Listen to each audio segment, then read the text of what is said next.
પ્રાથમિક સ્કૂલમાં આપણી સ્કૂલના આચાર્ય શ્રી તથા શિક્ષક સાહેબો તથા જેને વર્ષો સુધી આ સ્કૂલમાં સેવા આપી સેવા આપણા ગુરુદાદા ગામના સરપંચ રાજદીપસિંહભાઈ અને મારી જોડે પધારેલા જગદીશભાઈ સૌને જય સ્વામિનારાયણ. આજે તમારા માટે સરસ અને નોટો લાયા. આજે મેં કંઈ લાખો રૂપિયાનું દાન નથી, પણ એક આપણે પ્રયાસ કરીએ છીએ કે આ નોટ કોઈ એવા જરૂરિયાતમંદ વિદ્યાર્થીને મળે તો એનું જીવન ઉજ્જવળ થાય.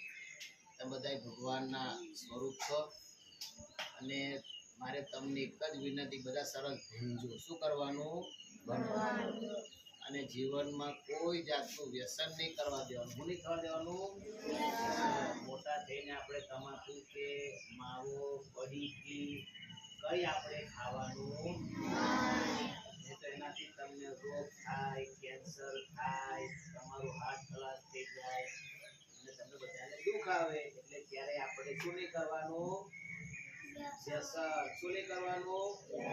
વ્યસન નહીં કરવાનું. અને બધાએ બને એટલો મોબાઈલ ઓછો વાપરવાનો. શું ઓછો વાપરવાનું?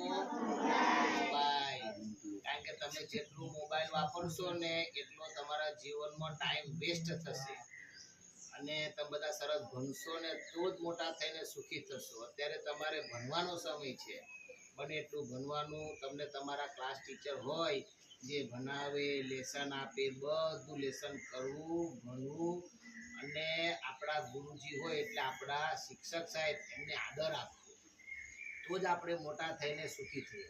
તમારામાંથી કોઈ ડૉક્ટર બનશે, કોઈ એન્જિનિયર બનશે કે કોઈ સમાજ સુધારક બનશે તોય આ દેશનું, આ ગામનું બધાયનું રૂડું થશે.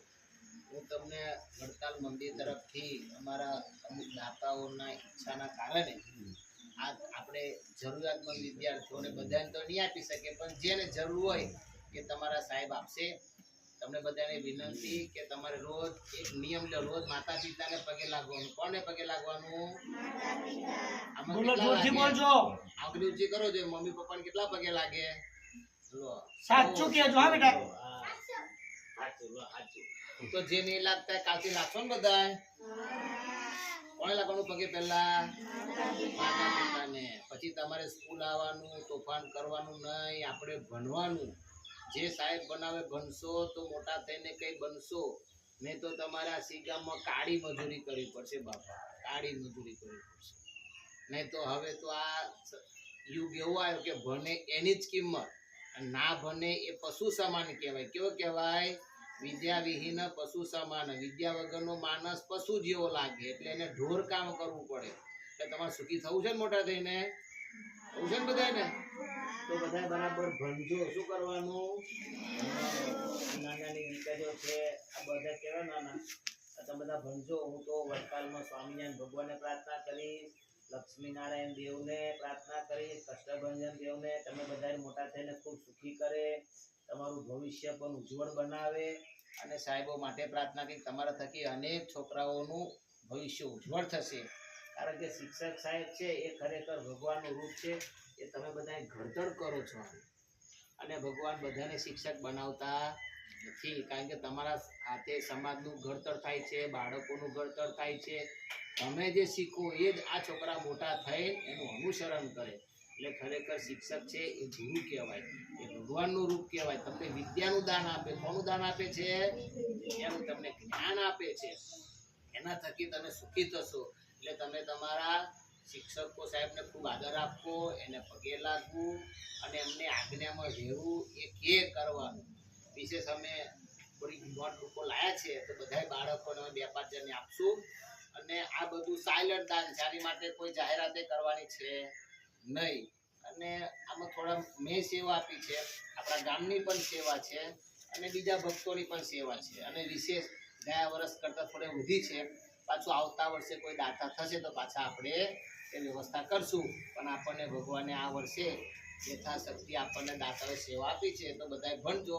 સાહેબ તમને 6 આપે, 5 આપે, 4 આપે, જે આપે, પણ બધા એમાં ભણજો. વિશેષ તમારા બધા માટે એ પ્રાર્થના કરું. અમારા સરપંચ સાહેબ બેઠા છે, એ પણ તમારી ચિંતા કરે છે કે આ ગામના છોકરાઓનું ભવિષ્ય ઉજ્જવળ થાય. સ્વામી, આ ગામના છોકરા નિર્વ્યસની બને. અને તમે બધા ગાળો બહુ બોલો છો ને લા, આ ગામમાં ગાળો બહુ બોલો. આ બધા ગાળો ના બોલશો કે બોલવાના? હા, કોઈ ગાળો નહીં બોલવાની હો. આ મન સાહેબ સરપંચ કહેતા હતા કે બધાને કહેજો છોકરા ગાળો બહુ બોલો. મારો બેટો કહેતો હું કહેતો હતો વાજેલો આવ્યા છું. કોઈ છોકરા બોલવાની, તોફાની કરવાનું અને વ્યસની કરવાનું અને મોબાઈલ બહુ વાપરવાનો અને રજાઈ બહુ પાડવાની, બધું નહીં લેતો. કેટલા ડાયા બોલો સ્વામિનારાયણ. બહુ આનંદ થયો આજે. આ એક મંદિર જ કહેવાય, વિદ્યા મંદિર. શું કહેવાય? આપણે કચરો ના પડાય, ગમે